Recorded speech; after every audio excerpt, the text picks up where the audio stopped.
Okay, so put it down here, hit share.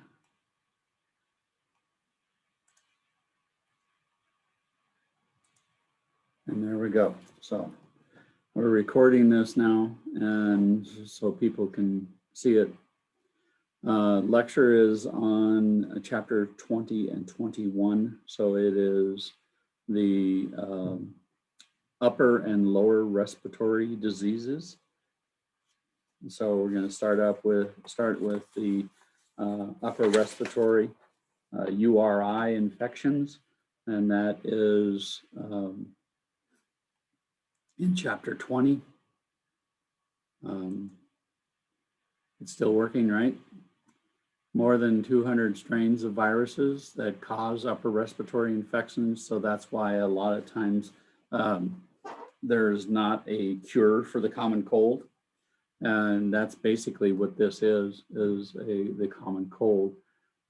Causes include the rhinovirus, adenovirus, parainfluenza, coronavirus, and the respiratory syncytial virus. Manifestations are swollen mucous membranes, sneezing, coughing, all that kind of stuff. One of the first signs is what they call Korza, and that is a clear watery drainage from the nose when you have a URI. Medications for this condition is mild decongestants or over-the-counter antihistamines. Nasal sprays may help relieve congestion, but may also become addictive and cause rebound congestion. Some people that use like Afrin or those type of nasal sprays, they get so addicted to it that it's like any kind of drug. You can become addicted to it, and if you stop using it, it makes your nose sort of like plug up. It doesn't want to work right. Warm saline, gargling, and sore throat lozenges may help along with mild analgesics for sore throat. Meds that people can take are Actifed, Sudafed, if you can get them. I mean, yeah, without showing all kinds of ID for it anymore. Antihistamines, Dimetab, chlorotrimetron, Travist.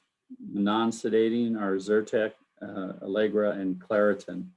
Those are the ones that are out there for that type of stuff that you can use for this. Continuing on, sinusitis. That's an inflammation of the mucous membrane in the one or more of your sinuses, the cavities that are in your skull. Pathophysiology, sinus opening becomes obstructed, impaired drainage, and anytime you have an impaired drainage of a cavity, it can cause you to have sort of a breeding ground for bacteria and that. So the manifestations are pain and tenderness, especially when you lean forward. You lean forward and it sort of feels like the front of your face is going to pop off. Headaches, fevers, malaise, nasal congestion, purulent nasal drainage, and you develop a bad breath because you've got that bacteria that's growing up there in your nasal cavity, and it just makes your breath smell bad. I've had this, and I used to have it all the time, so I know how it feels to have a sinusitis. Medications for this are antibiotic therapy directed to the usual organisms that cause sinusitis. Usually you have to have the antibiotics for 10 to 14 days of antibiotics. Some of the antibiotics are used are ampicillin, Augmentin, Bactrim or Septra. Those are the two that I've had to take in the past. Ceftin, Cefaclor, Cipro. Topical steroids are also used to reduce the nasal mucus drainage, such as fluticasone and other decongestants. It's there enough damage to the mucosa. There may be having to do sinus surgery, endoscopic nasal sinus surgery, ENSS, and that's what I had. And the only bad thing about it is that you lose your sense of smell afterwards. So I haven't been able to smell things. As my son puts it, he says my nose is on life support because I don't smell things. And that very often. Plus that decreases your amount of sense of taste. A lot of people don't realize that if you don't smell things, you can't taste as many things as you would normally have tasted. So that happens. So pharyngitis and or tonsillitis spread by droplet nuclei. Incubation period is a few hours to several days, depending upon the causative organism. Symptoms typically resolve in 3 to 10 days after onset. Streptococcal pharyngitis manifests abruptly with high fever, severe sore throat, dysphagia, malaise, arthralgia, and enlargement of the anterior lymph nodes.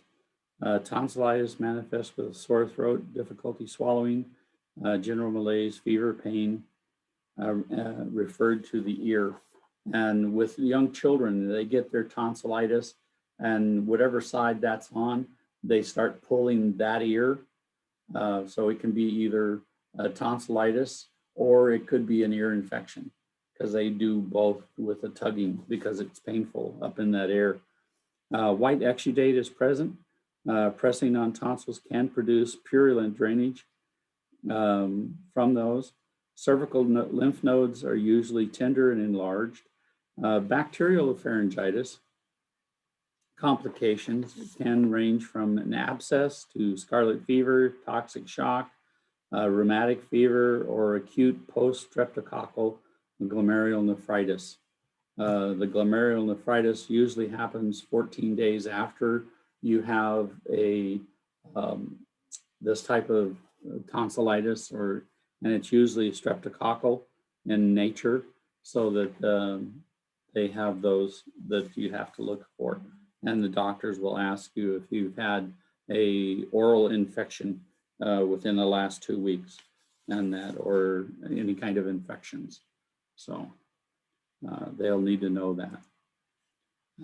Next, we go to RSV, is respiratory syncytial virus, is a common virus that is the primary cause of respiratory illness, especially in the elderly, immune suppressed, or infants and children. We see a lot of it when I was working at Multicare, saw a lot of it in Marybridge, where they would be full in the months of November, December, January, and February, because that is the most opportune time for RSV. And they would fill up their beds, and we would have children out on the regular adult side that would, the older children would come out to our side. It's transmitted the same way as any other upper respiratory infection, and it is highly contagious. Treatment for adults are symptomatic. You treat the symptomology. For most adults, they don't have a problem with it. But when it goes into the lower respiratory tract, becomes involved, then the patient may need to have hydration, or intubation may also be needed to support the patient. People that have a depressed immune system may develop a pneumonitis. Incubation period is 4 to 6 days. Treatment for this is the same as any other UTI, or URI, excuse me. So epistaxis. So epistaxis, that's basically a bloody nose. 90% of all nosebleeds arise from the Kisselbach area of anterior nasal septum, susceptible to trauma, drying, and infection. I've had friends of mine that have had just wake up with a nosebleed from sleep. than that. And it's because their nasal passages dry out so much that they start bleeding.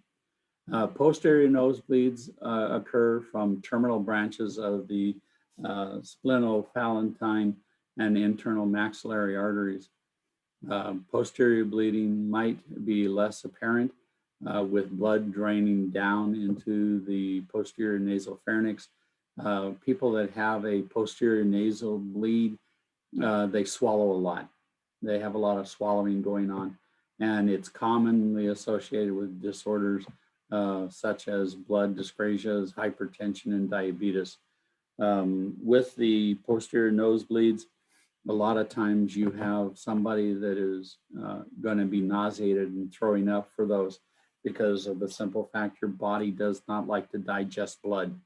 And it will give you what they call a coffee ground emesis. Coffee ground emesis, it looks like you drank coffee grounds because the body tries to digest the blood and it breaks it down into little components of the blood itself, and it comes up and it is not pleasant to see or smell. It really stinks.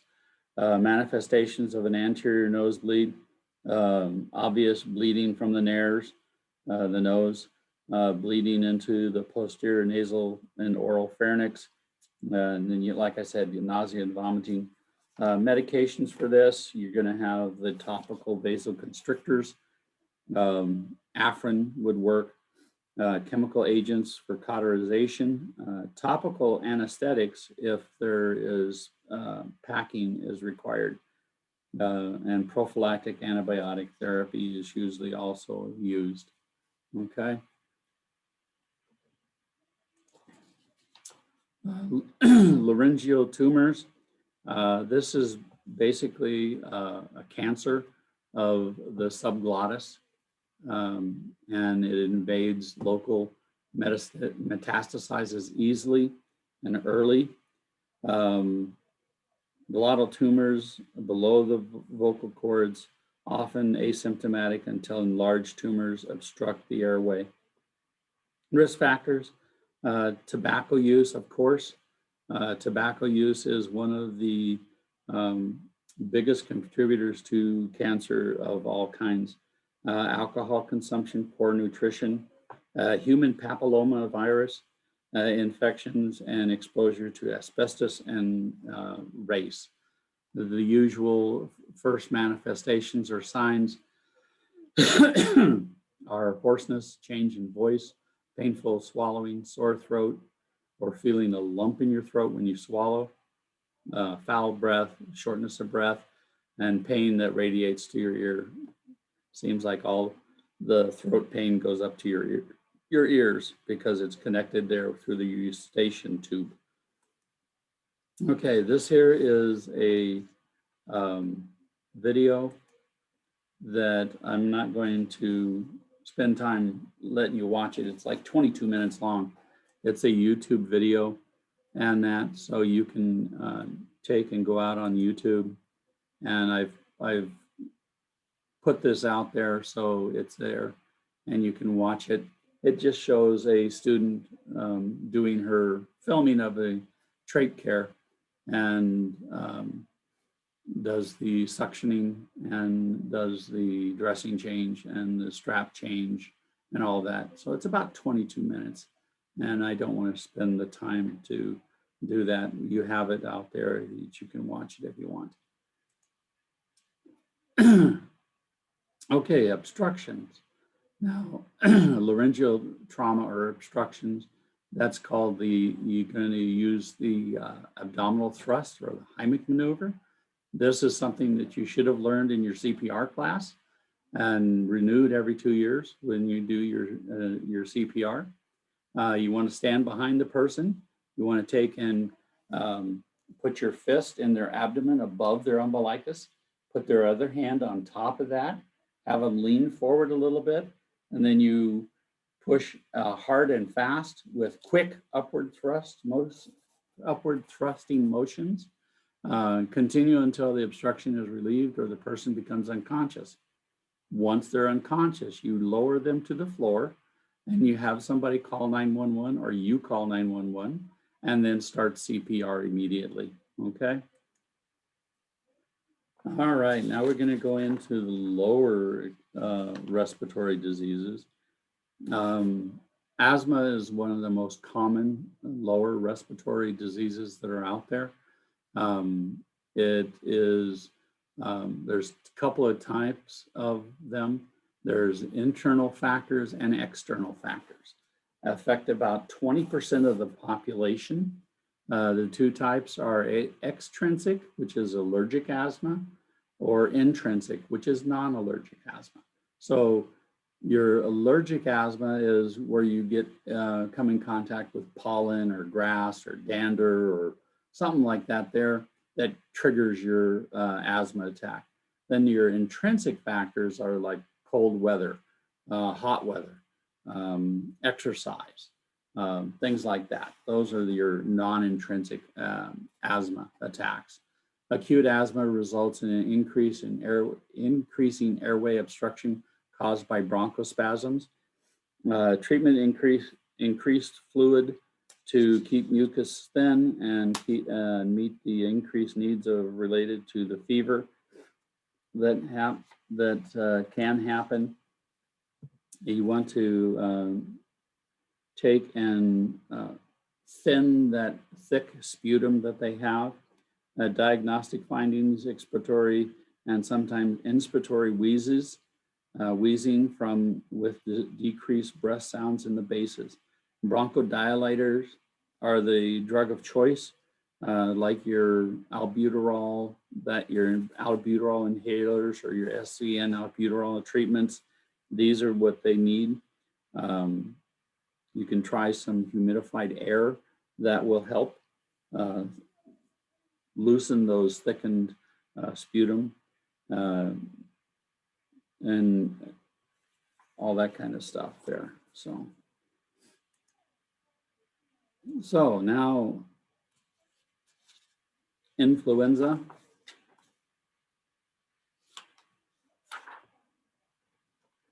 Influenza, there are three major types. There's influenza A, B, and C. Is highly contagious, viral respiratory disease. So if you have the flu, are you going to be put on antibiotics? Fatuma, you going to be putting on antibiotics at all? No. No, because viral infections do not respond to any kind of antibiotic therapy. So you're going to have to work through that. Highly contagious, characterized by runny nose, cough, fever, headache, and malaise. Influenza is passed through water droplets and direct contact. Influenza is an airborne virus and is very easily spread. Global epidemics are rare, or pandemics are rare, and usually take 10 to 15 years to develop. The closest thing we have seen in the past couple of years is the avian flu or bird flu. That was the one prior to the coronavirus that we are now experiencing.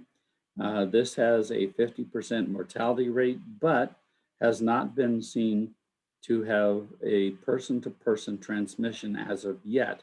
But the fear is that the avian flu may mutate and that. So the mutation is what we're seeing now with the coronavirus that is mutating, you know, South Africa and the London, the Brazil, the California, A and B. I mean, you know, it tries to stay alive. So influenza A is the most common and dangerous of all influenzas. Type A influenza virus is found in pigs, birds, whales, and humans. Type A is blamed for 3 pandemic infections in 1918, which was the Spanish flu, where 50 million people died, in 1957 and 1968. Type B influenza viruses are common in humans and are common sources of influenza outbreaks, but not pandemics. Type C influenza viruses found in humans, pigs, and dogs are typically cause mild respiratory infections. So we usually don't have to worry about those too often. One nice thing about the pandemic, if you can call it a nice thing, is that the regular flu season has not been around at all, hardly. We usually have 50 or 60,000 people that get the yearly flu, but this year it's down in the thousands, not in the tens of thousands. So, and we haven't had any deaths from the regular flu. So that's a good thing, right? Yeah. So bronchitis. Bronchitis is acute and chronic bronchitis, can be caused by a viral or bacterial infection. Usually follows an upper respiratory infection. This can be caused by a decrease in the immune response and cigarette smoking. Can also be contributing factors. In otherwise healthy adults, it may be caused by a viral infection. Chronic bronchitis may be associated with chronic obstructive pulmonary disease, COPD. Heralded by a non-productive cough that later becomes productive, brought on by dry, cold, or dusty airflow. Chest pain is a common sign, often substernal in location. Moderate fever. Treatment includes increased fluid to keep the mucus thin and will meet increased needs related to the fever. Use over-the-counter pain medication and cough preparations like Vicks 44 or whatever. Be aware that the use of and effects of prescribed medications. Understand the importance of smoking cessation. That is one of the things that people have to understand, is they have to stop smoking. Otherwise, it's just going to get worse. Pneumonia is the next one. Inflammation of the lungs parenchyma, leading to pulmonary consolidation as the alveoli is filled with exudate. Eighth leading cause of death in the United States. Age-adjusted death rates are for influenza and pneumonia per 100,000 population has declined from 53.8 in 1960 to 22.8 in 2006. More men than women catch pneumonia. 1.4 men per every one woman that catches it. Develops in 4 patterns: lobar pneumonia, bronchial pneumonia, interstitial pneumonia, and mylar pneumonia. Lung abscesses is a localized area of necrosis and pus formation, weight loss, malaise, and night sweats.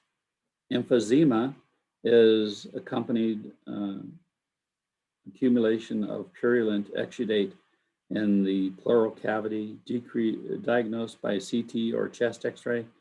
Thoracentesis or chest tube may be needed to correct the issue of a pleural effusion. Okay.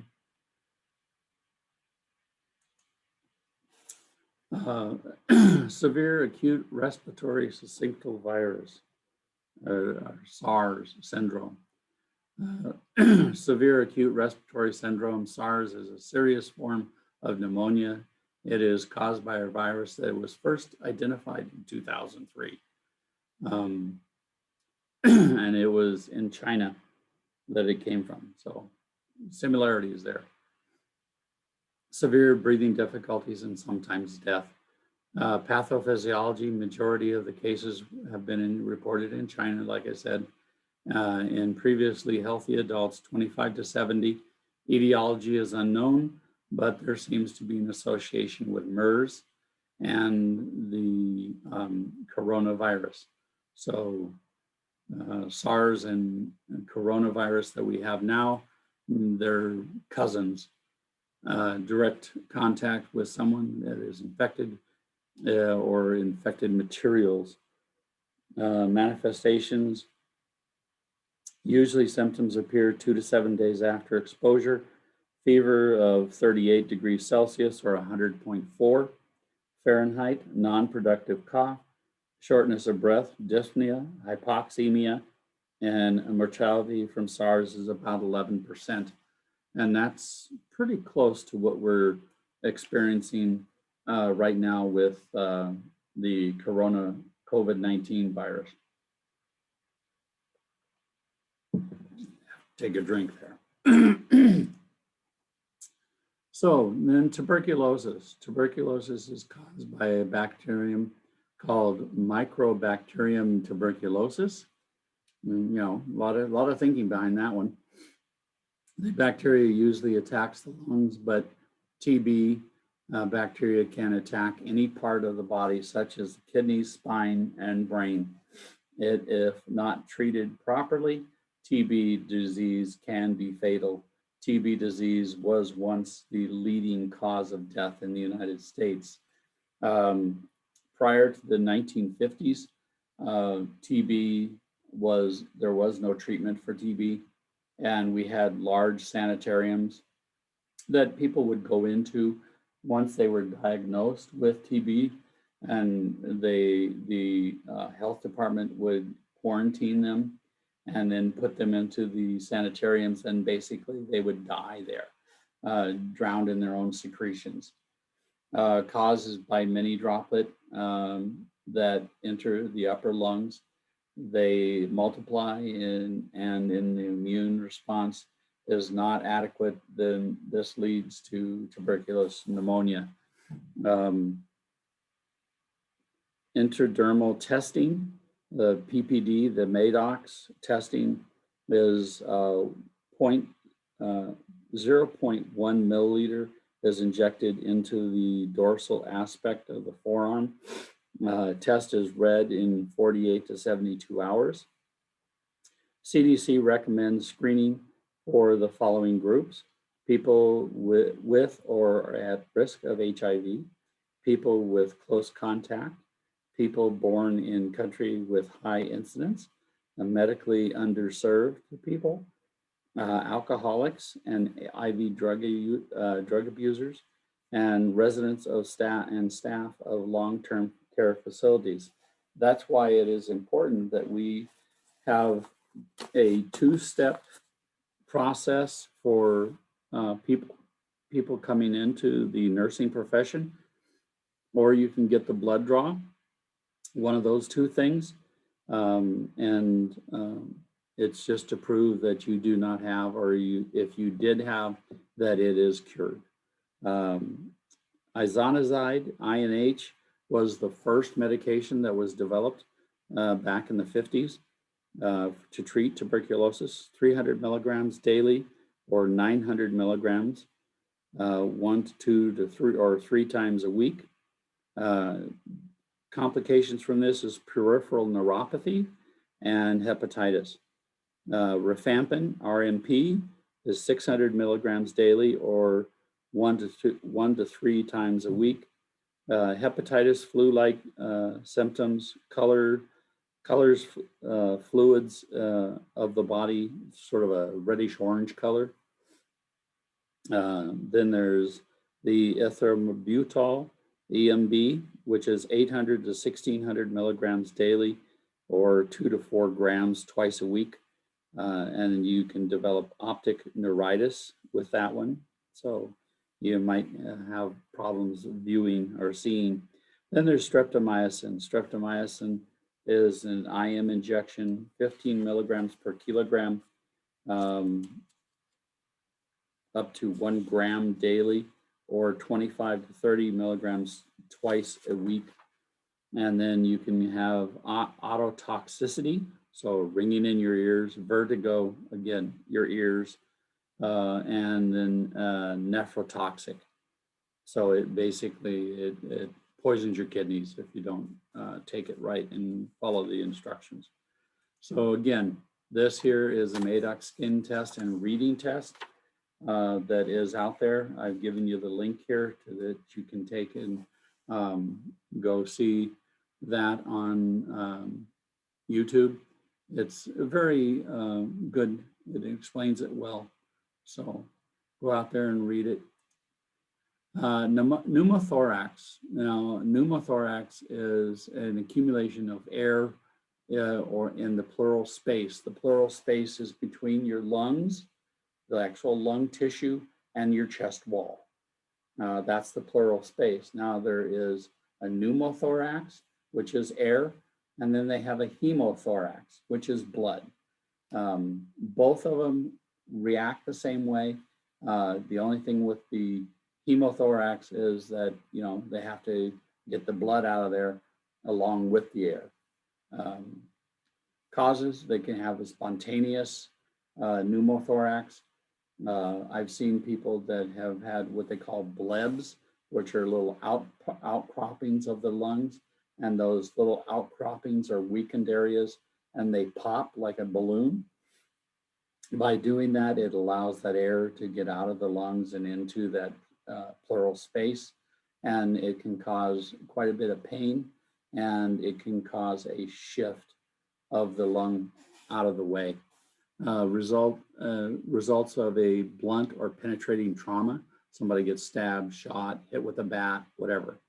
Iatrogenic causes is defined as a disease that is caused by medical treatment. Sometimes medical treatment, we try to do the best, but sometimes it can cause more complications than what we originally intended. Manifestations, there's pain, shortness of breath, increased heart rate, increased respiratory rate, asymmetrical chest wall movement. The chest wall on the unaffected side will raise and lower. On the affected side, it won't raise, or it does very little. Diminished or absent breath sounds are also possible. Now, attention pneumothorax, this is what happens if the pneumothorax or hemothorax develops and is not taken care of right away. Develops within the injury of the lung and chest wall, allowing air to escape into the pleural space, but prevents it from escaping. Pressure in the pleural space becomes positive, which is normally negative because you need that negative pressure to breathe in and out. Like a pneumothorax, presence of hypotension, distension of the neck veins. So the veins in your neck here, they all of a sudden become quite visible because of the back pressure that is developing. Displacement of the trachea to unaffected sides. When you look at a patient laying in a bed, the trachea should be between the nose and the toes, okay? So they line up between the toes and it's right underneath the nose. That's a little thing that I used to hear all the time. Trachea has to be between the nose and the toes. Treatment for this is diagnosis is first, then treatment. Diagnosis is from ABGs, chest x-ray, or good patient assessment. If you don't hear lung sounds on the affected side and you don't see that chest wall, that's where you take and you call that doctor and say, hey, this guy has got a pneumothorax or a tension pneumothorax or something. Something's going on. Treatment, chest tube placement, pleurodesis, where they go in and they irritate the lining of the lung to adhere it back to the wall, the chest wall, or even surgery. So they can have all kinds of things that they can do. Lung cancer.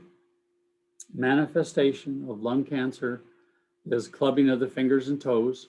A lot of times people don't realize that that's what happens. So you have your finger and it's nice and narrow, but as you come up to this last joint here, that sort of spreads out and it sort of looks like a frog's toes, you know, it's a little rounding there. Endocrine, neuromuscular, cardiovascular, hematological symptoms. You can have all of those from a lung cancer. Leading cause of cancer deaths in the US. Population is age over 50, exposure to tobacco smoke, exposure to ionizing radiation and inhaled irritants, or exposure to radon. The smoking is the #1 cause of lung cancer.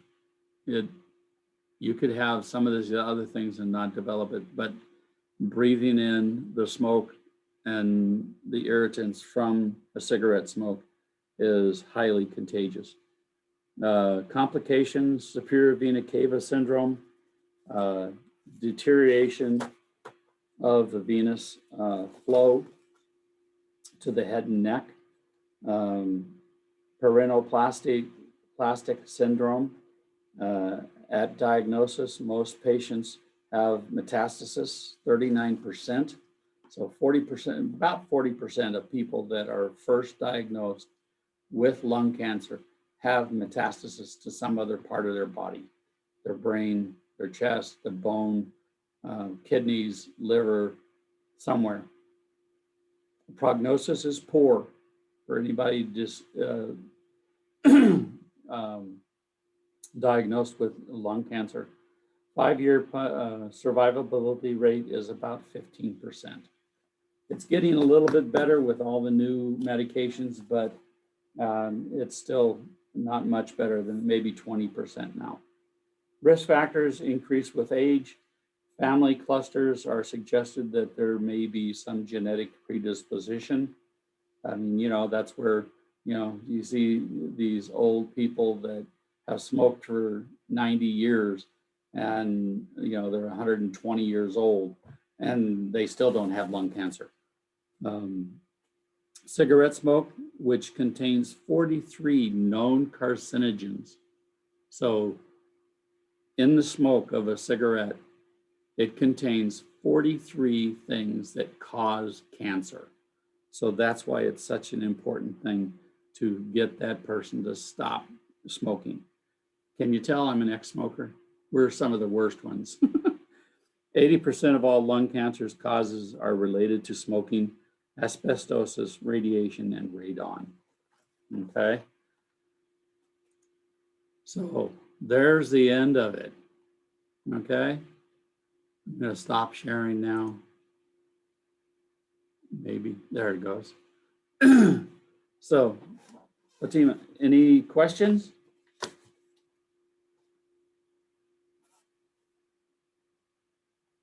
No? Did you fall asleep? It was very. It was good? Okay. So if there's no other questions or anything like that, I'll go ahead and stop the recording and